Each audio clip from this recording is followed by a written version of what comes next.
संविधान कहता है कानून बनाने का अधिकार सुप्रीम कोर्ट को नहीं है, हाई कोर्ट को नहीं है जी। कानून बनाने का अधिकार देश की लोकसभा और राज्यसभा को है।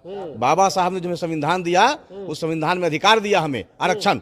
मैं जब जन्म लिया तो आरक्षित भारत में जन्म लिया, राज्यसभा में आरक्षण नहीं है, तो SC ST EBC के कितने लोग राज्यसभा जाते हैं? यदि कोई कहता है कि हमने तुमको मौका दिया लोकसभा जाने का, अरे आरक्षण पे निर्णय करने का, कानून बनाने का अधिकार ब्राह्मण को किसने दे दिया? जो सुप्रीम कोर्ट में बैठा है वो जज थोड़ी है, उसको ब्राह्मण कहिए ना, जज थोड़ी है वो। नहीं, वो तो देखिए वो किस आधार पे गया है, जज किस आधार पे बना है, आप समझ लीजिए ना। ये तो पूरी दुनिया जानती है। कॉलेज के आधार पे वो जो गए हैं, क्या उनके पास क्या डिग्री है? जिसके पास अभी पढ़ा लिखा नहीं है, IAS बनने के लिए तो भाजपा वाला क्या करता है, बिना पढ़े लिखे IAS बना दे रहा है। अच्छा, ये आरक्षण हमारा जन्म सिद्ध अधिकार है। आरक्षण यदि है तो हम भारत में हैं, आरक्षण नहीं होगा तो हम लोग तो फिर वही गन्ना में हांडी और पीछे झाड़ू बांध देगा सब।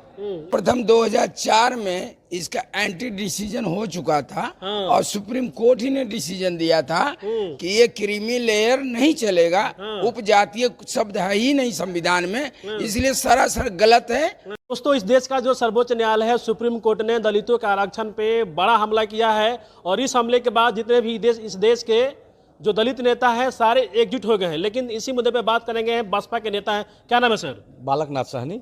अरे सर देखिए, ये पिछड़ा समाज से आते हैं। सर, जो सुप्रीम कोर्ट का जो फैसला आया हुआ है कि SC ST का जो आरक्षण है उसमें क्रीमी लेयर लागू होना चाहिए, इस पर क्या कहिएगा? देखिए, सबसे पहले मैं आपके चैनल को धन्यवाद दे दूं कि आप कम से कम हमारी आवाज़ को उठा रहे हैं जी। सुप्रीम कोर्ट में जो बैठा है, बैठा कौन है? अच्छा, सुप्रीम कोर्ट में बैठा ब्राह्मण। हम उससे मदद की उम्मीद करें, ये संभव नहीं है। संविधान कहता है कानून बनाने का अधिकार सुप्रीम कोर्ट को नहीं है, हाई कोर्ट को नहीं है जी। कानून बनाने का अधिकार देश की लोकसभा और राज्यसभा को है। बाबा साहब ने जो हमें संविधान दिया, उस संविधान में अधिकार दिया हमें आरक्षण। मैं जब जन्म लिया तो आरक्षित भारत में जन्म लिया, राज्यसभा में आरक्षण नहीं है, तो SC ST EBC के कितने लोग राज्यसभा जाते हैं? यदि कोई कहता है कि हमने तुमको मौका दिया लोकसभा जाने का, अरे आरक्षण नहीं होता। हमें कितने मेंबर हैं SC ST EBC के? बिहार विधान परिषद, जिन राज्यों में विधान परिषद है, उन विधान परिषद में कितने SC ST EBC के लोग हैं, उसको आप पता कर लीजिए। साधारण पैक्स में आरक्षण नहीं है, SC ST EBC के कितने लोग हैं? व्यापार मंडल में आरक्षण नहीं है, SC ST EBC OBC के कितने लोग हैं? यह समझने की जरूरत है। सर, जो दिक्कत क्या है, अगर सुप्रीम कोर्ट ने फैसला दिया है कि जो SC ST में जो निचले वर्ग से लोग आते हैं, अगर उनको आरक्षण दिया जाएगा, अगर आगे बढ़ेगा तो इसमें दिक्कत कौन कौन से?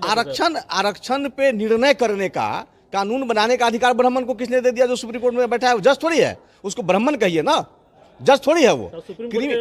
नहीं, वो तो देखिए वो किस आधार पे गया है, जज किस आधार पे बना है, आप समझ लीजिए ना। ये तो पूरी दुनिया जानती है। कॉलेज के आधार पे वो जो गए हैं, क्या उनके पास क्या डिग्री है? जिसके पास अभी पढ़ा लिखा नहीं है, IAS बनने के लिए तो भाजपा वाला क्या करता है, बिना पढ़े लिखे IAS बना दे रहा है। अच्छा, ये आरक्षण हमारा जन्म सिद्ध अधिकार है। आरक्षण यदि है तो हम भारत में हैं, आरक्षण नहीं होगा तो हम लोग तो फिर वही गन्ना में हांडी और पीछे झाड़ू बांध देगा सब।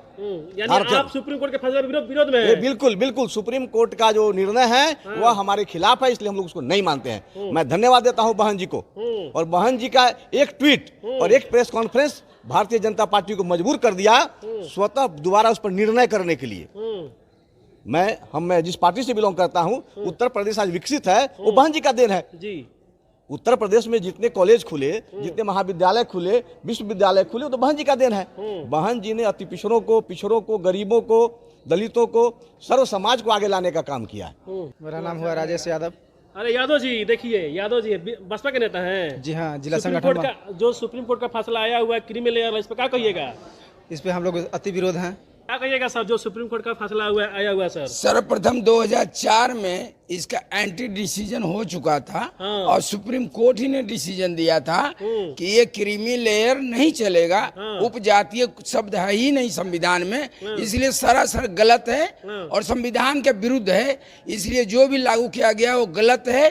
और मायावती बहन जी जो प्रेस कॉन्फ्रेंस 4/8 को की है, उसमें डिक्लेयर कर दिया गया है और ये नहीं चलेगा। और आज नित्यानंद राय अपने आप में कह दिया है कि मैं संविधान को मानता हूं और संविधान में जो है अंकित वही होगा, तो थोड़ा नीचे आ चुका है और उसको हटना पड़ेगा। बल्कि 7 सुप्रीम कोर्ट का सुप्रीमो ने दिया डिसीजन वो वापस लेना पड़ेगा। ये नहीं हाउ, अगर वापस नहीं लिया तो भारत का हर दलित उस सत्ता को पलट कर रख देगा। दिक्कत क्या है? सुप्रीम कोर्ट सर सवाल सुन लीजिए। सुप्रीम कोर्ट कह रही है कि जो दलित समाज में जो निचले स्तर के लोग हैं, जो मुसहर हो गए, जो वाल्मीकि हो गए, जो डोम है, जो उनको आज तक आरक्षण नहीं मिला, उनके समाज के लोग डीएम एसपी लोकसभा नहीं गए, अब उनको आरक्षण मिलेगा, तो इसमें दिक्कत वाली कौन सी बात है? आरक्षण उनको नहीं मिला, वो आरक्षण के हकदार इसलिए नहीं बन पा रहे हैं कि शिक्षा से बहुत दूर है। अच्छा। अगर वो शिक्षा अध्ययन करें तो वो भी डीएम बन सकते हैं, वो भी एमपी बन सकते हैं। जैसे उदाहरण स्वरूप जीतनराम मांझी, अच्छा। एक मांझी समाज से आया, एक भाई आपका दरोगा बना, एक भाई पहले एमएलए बना, फिर बेटा बना, तो जो हाँ केंद्रीय मंत्री बन गया है। तो अगर शिक्षा से जागृत नहीं होगा, वो काहे न रविदास समाज का हो, दुसाध समाज का हो, धोबी समाज का हो, तो पहले उन लोगों को शिक्षा में आ गया ना होगा तो रिजर्वेशन का जो फल है मिलेगा उसको भी। चलिए सर, बहुत बहुत धन्यवाद। तमाम लोगों से हमने बात किया कि सुप्रीम कोर्ट ने जो एससी एसटी के जो आरक्षण है उस पर हमला बोला। तमाम लोगों ने बात रखा कि जो सुप्रीम कोर्ट ने जो फैसला दिया है गलत दिया है, और वर्गीकरण करके जो दलित समाज जो एकजुट है उनको बांटने की कोशिश की जा रही है। और कल बहन कुमारी मायावती जी ने प्रेस कॉन्फ्रेंस किया था लखनऊ में, और तमाम ये सपा कांग्रेस जो उनके सहयोगी दल है हमला बोला और कहा कि लोकसभा चुनाव में ये संविधान लेकर घूम रहे थे, कह रहे थे कि इसको बचाना है, लोकतंत्र बचाना है, आरक्षण बचाना है, लेकिन जब आरक्षण बचाने की बात आई तो कोई नहीं बोल रहे हैं। चलिए बहुत बहुत धन्यवाद।